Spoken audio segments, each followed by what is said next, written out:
Hello everybody, welcome back to my YouTube channel. I'm Dr. Neha. In this video, I am going to talk about one of the most prominent ages of our English literature, that is the Victorian age. हमारा NTA net exam, UPLT grade, KVS, NVS जो आने वाले government exams है सब में English literature में Victorian age के major writers prescribed हैं। और वो मेजर राइटर्स कौन से हैं? Tennyson, Matthew Arnold, Robert Browning, Elizabeth Barrett Browning, Thomas Carlyle, pre Raphaelite brotherhood से Dante Gabriel Rossetti. Victorian age एक स्ट्रक्चर देती है हमारी लिटरेचर को। सब जॉनरास का पायनियर हो चुका था। ड्रामा, पोएट्री, नॉवल, प्रोज सब अपनी फुल फ्लेज्ड एज और प्राइम में थे। तो इस वक्त एक्सपेरिमेंटेशन नहीं, ग्रोथ का वक्त था। लेकिन अगर हम सोशल पॉलिटिकल बैकग्राउंड देखते हैं विक्टोरियन एज का, तो वो उतना ही टुमल्टुअस है, विक्टोरियन कॉम्प्रोमाइज है। अब ये PYQ की प्रैक्टिस कितनी ज्यादा इंपॉर्टेंट है इस पर मुझे बात करने की जरूरत नहीं है, because yes it is very very very important to practise regularly, because not much time is left for upcoming examinations. Video like these come handy. Victorian age के मोस्ट प्रोमिनेंट इंपॉर्टेंट राइटर्स इन सब examinations पे prescribed हैं और इन्हें हम miss नहीं कर सकते हैं। तो आज PYQ मेथड से इन राइटर्स को कवर करते हैं। But because literature incomplete है without adhering to the social political background, so without talking about the social political and religious background of any age, you cannot give credit to the popularity of a writer, and you cannot jump up to the writer that fast without talking about the social political background, because it is a society, the politics and the religion that bore and gave inspiration to the writer who was writing it. So without talking much about it, let us revise Victorian age and then come up to the PYQ practice session. NTA NET के students gear up हो जाइए, LT grade के students gear up now. It's now and never situation. आपको समझना है, हर चीज को बहुत अच्छे से समझना है। बैकग्राउंड की नॉलेज आपको होनी चाहिए, क्रोनोलॉजी की नॉलेज आपको होनी चाहिए। तो Victorian age, the Victorian age मैं थोड़ा सा बता देती हूं, उसके बाद हम PYQ प्रैक्टिस पर आते हैं। Victorian age gets its name from the ruling monarch, और रूलिंग मोनार्क कौन सी है? Queen Victoria, who ruled from 1837 and ruled up till 1901. And after Victorian age, the modern age starts, and after modern age we have the post-modern age. And you won't believe it, Victorian age is one such age in which the background, the crux, नींव रख ली गई है modern age की।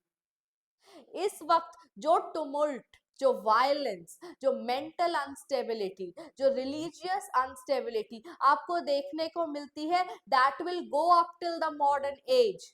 Victorian age is famous for the Victorian compromise. Queen Victoria से name बना है age का। She is the first living monarch, जिन मैंने क्या कहा, फर्स्ट लिविंग मोनार्क जिन्होंने अपने रेन में, अपने रूल में ही समझा है कि उनकी एज को, उनके टाइम को, वक्त को विक्टोरियन एज कहा जा रहा है। तो विक्टोरियन कॉम्प्रोमाइज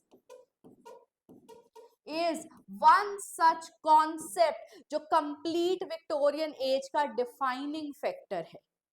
विक्टोरियन एज से पहले तक साइंटिफिक एक्सपेरिमेंटेशन चल रहा था, लेकिन चार्ल्स डार्विन का जब वर्क आया ओरिजिन ऑफ स्पीशीज, सारा बेस हिला दिया गया। From now till now we were human beings were the descendants of Adam and Eve, जिन्हें क्राइस्ट ने बनाया था, गॉडली फिगर ने बनाया था। लेकिन चार्ल्स डार्विन की ओरिजिन ऑफ स्पीशीज ने इस थियोरी को निगेट किया, चैलेंज किया और कहा that we are the descendants of apes. कहां गया वो Puritanism? Compromise between science and religion. People, their minds, they were bent to believe in science because it was giving the factual information, whereas their ancestors, till now, people's head, the minds of people were embedded with the very thought, and they religiously followed that thought that we are the descendants of Adam and Eve. But now, are we apes? तो ये चीज compromise है, compromise between agriculture, agrarianism and industrialization. अब तक agriculture soul income का source था, land को land की फर्टिलिटी, लैंड की इंपॉर्टेंस थी, अर्थ की इंपॉर्टेंस थी, ऑर्गेनिक की इंपॉर्टेंस थी। सिंथेटिक आया इंडस्ट्रियलाइजेशन के साथ। जब इंडस्ट्रियलाइजेशन स्टार्ट हुआ, compromise between rich and poor start हुआ।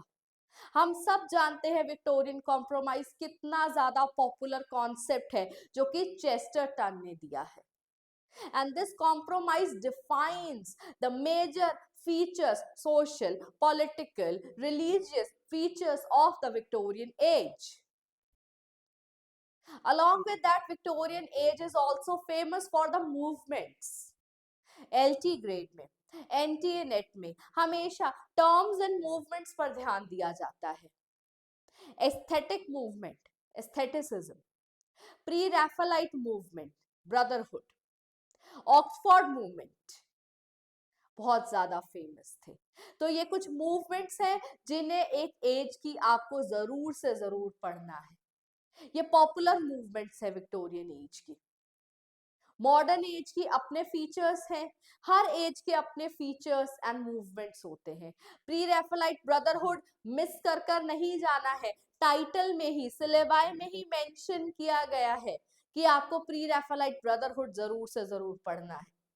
और एनटीए नेट के स्टूडेंट्स अगर विक्टोरियन एज पढ़ रहे हो, you can not afford to miss the pre Raphaelite brotherhood. बहुत आसान है, वीडियो अवेलेबल है हमारे चैनल पर, व्यू कर सकते हैं। PYQ प्रैक्टिस भी अवेलेबल है। अब प्रैक्टिस रेगुलरली करनी है। विक्टोरियन एज पढ़ चुके हैं तो इस वीडियो को एक रिवीजन सेशन की तरह लीजिए। यहां पर मूवमेंट्स बहुत ज्यादा इंपॉर्टेंट है। अब विक्टोरियन एज के जॉनरास कौन कौन से थे लिटरेचर के? पोएट्री इस वक्त लिख रहे थे, कौन लोग लिख रहे थे? एल्फ्रेड लॉर्ड टेनिसन सबसे इंपॉर्टेंट पोएट लॉरिएट हैं, विक्टोरियन एज में लिख रहे थे। रॉबर्ट ब्राउनिंग ड्रामेटिक मोनोलॉग लेकर के आए। एलिजाबेथ बैरेट ब्राउनिंग, उनकी wife, sonnets from Portuguese, very very important. और उनके जो फेमिनिस्ट आइडियल्स हैं वो भी बहुत ज्यादा इंपॉर्टेंट है। सिल्वर फॉक नॉवल, नॉवेल्स पे भी एक्सपेरिमेंटेशन था। Charles Dickens, father of novel I should से, novel as a genre came full circle with Charles Dickens। हमारा नॉवल, पोएट्री का genre इंपॉर्टेंट था, नॉवल का genre इंपॉर्टेंट था। प्रोज, प्रोज में हमारे पास थॉमस कार्लाइल है। ये एज बहुत इंपॉर्टेंट है। कॉलोनाइजेशन इस वक्त चल रहा था, रिवोल्ट इस वक्त चल रहा था, म्यूटिनीज इस वक्त चल रही थी। एक और कॉलोनीज एस्टेब्लिश करे हुए कई साल, डेकेड्स हो चुके थे, आई शुड से सेंचुरीज हो चुकी थी, और रिवोल्ट यहां पर स्टार्ट होने वाला था। This age is one of those age I should say जहां पर एक ग्लास वाटर से ब्रिम कर रहा है, बस वो स्पिल होने वाला है। Each and every idea that was believed blindly was questioned right now. Victorian compromise, Marxism, feminism सब अपनी स्टेजेस स्टार्ट कर चुके हैं। विमेन्स के राइट, वोटिंग राइट, लेबर्स के राइट्स, रिच एंड पुअर का डिफरेंस, चार्ल्स डिकेंस का hard times, utilitarianism, what is not there in this age. You must revise, you must not miss this age. Every exam has one or the other writers from the Victorian age prescribed. Every exam of English literature. It is such an important age. I should say Shakespeare is the person who belongs to literature as per the naive thought. Charles Dickens के novel को पढ़े बिना कोई भी exam देना English का possible नहीं है. इतना इंपॉर्टेंट एज है ये. It gave way to many, many, many important writers. And with that, I come to let us begin our PYQ practice. Let us start our PYQ practice of Victorian age. The very first question that I would like to highlight here is very, very, very important question, has been asked in June 2007. Victorian compromise, an expression first used by, मैंने बताया है जी K Chesterton ने सबसे पहले इस expression को use किया है. देखिए, हम समझ लेते हैं, हम मान लेते हैं विक्टोरियन कॉम्प्रोमाइज क्या है, लेकिन ये टर्म किसने दिया है उसे इतना वैल्यू नहीं करते हैं. तो आज मैं रिवाइज करा देती हूं that this term has been given by G K Chesterton. अपनी नोटबुक्स में लिख लीजिए. Next question.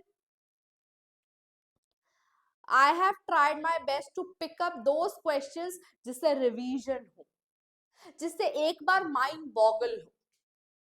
Who among the following in the article fleshly school of poetry attacked the pre-Raphaelites, especially D.G. Rossetti? अब इसको समझने के लिए एक बार मैं आपको बता देती हूँ pre-Raphaelite brotherhood. Pre-Raphaelite brotherhood is a group, brotherhood, male painters cum poets का ग्रुप है. 1848 में आया था. इतनी डिटेल आपको पता होनी चाहिए. प्री रैफलाइट ब्रदरहुड का मीनिंग क्या था? These people, these painter turned poet or poet painters turned poet wanted to revive the ideals of painting that were prevalent during the time before Raphael. जैसे हम literature में Shakespeare को अहमियत दे देते हैं, इन टोटो हम शेक्सपियर को समझते हैं इंग्लिश लिटरेचर में, वैसे पेंटिंग में रफेल को समझा जाता है. लेकिन प्री रैफलाइट ब्रदरहुड के जो ये ब्रदरहुड के मेंबर्स हैं, DG Rossetti, Christina Rossetti, William Holman Hunt, John Everett Millais and AC Swinburne, these writers, these poets, what they wanted to do, they wanted to revive the kind of painting that used to be there before the time of Raphael. Raphael से पहले की जो painting थी ये उन्हें revive करना चाहते थे. तो प्री रैफलाइट ब्रदरहुड 1848 में आया. इनकी एक जर्नल थी जिसमें ये अपनी पोएट्री को पब्लिश करते थे, वो थी द जर्म. इसके प्रोपाउंडिंग मेंबर है डीजी रोजेटी, जिनकी पोम आपको मिस नहीं करनी है, द ब्लेस्ड डैमोजेल. द ब्लेस्ड डैमोजेल बहुत इंपॉर्टेंट पोम है, रिप्रेजेंटेटिव पोम है प्री रैफलाइट ब्रदरहुड की. लेकिन इनकी जो राइटिंग्स है वो क्लासिकल नहीं है, इरोटिक है, सेंसुअल है, बेसिक ब्यूटी की बात करते हैं. तो जिसकी वजह से इनकी पोएट्री को rather than respecting it at common place level, कि कॉमन है, नेचर की बात करती है, ब्यूटी की बात करती है, Robert Buchanan wrote an essay, The Fleshly School of Poetry, in which he deliberately attacked D.G. Rossetti, saying that these people belong to the fleshly school of poetry, owing to the very fact that these people believe in the erotic beauty, in the fleshly beauty, fleshly beauty. So Robert Buchanan is the man who attacked attacked D.G. Rossetti in his essay article Fleshly School of Poetry. तो ये है Robert Buchanan जिनका ऐसे है, ये question बार बार पूछा गया है, आपको ध्यान में रखना है। Fleshly school of poetry, pre Raphaelite brotherhood 1848, Christina Rossetti, DG Rossetti की सिस्टर है, वो भी इस ग्रुप का इन एंड आउट पार्ट रही है, बड़ा इंपॉर्टेंट है। Next question, the poetic line, June 2024, the poetic line is better to have loved and lost than to have loved at all. ये पोम कौन सी, ये लाइन बहुत फेमस लाइन है, किस पोएट्री में अपीयर करती है? Rhyme of ancient mariner, romantic as है? नो, ये तो रोमांटिक एज की पोएट्री है। इन मेमोरियम, यस, मैं बता देती हूँ, ये पोएट्री जो है वो in memoriam Arthur Hallam, Lord Tennyson, Alfred Lord Tennyson ने ये पोम लिखी इन मेमोरियम आर्थर हेलम को, उनकी डेथ को मेमोरी में रखते हुए एलिजी लिखी है ये in memoriam. This poetry is dedicated to Arthur Hallam in which Lord Alfred Tennyson, who is sort of overwhelmed by the death of his very dearest friend Arthur Hallam, because he could not accept the very fact that he has lost his friend. And Tennyson became poet laureate all because of this poetry. This is an elegy. This is a poem that talks about the pessimism, the feeling of losing somebody so near, the feeling of depression, each and everything. You know what?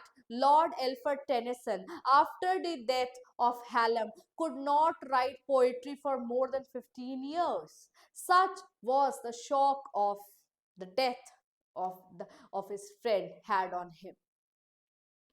So in memoriam AHHH Arthur Hallam, ये जो line है हमारी, it is better to have loved and lost than to have loved at all, ये Alfred Lord Tennyson की line है। Next question read कर लीजिए।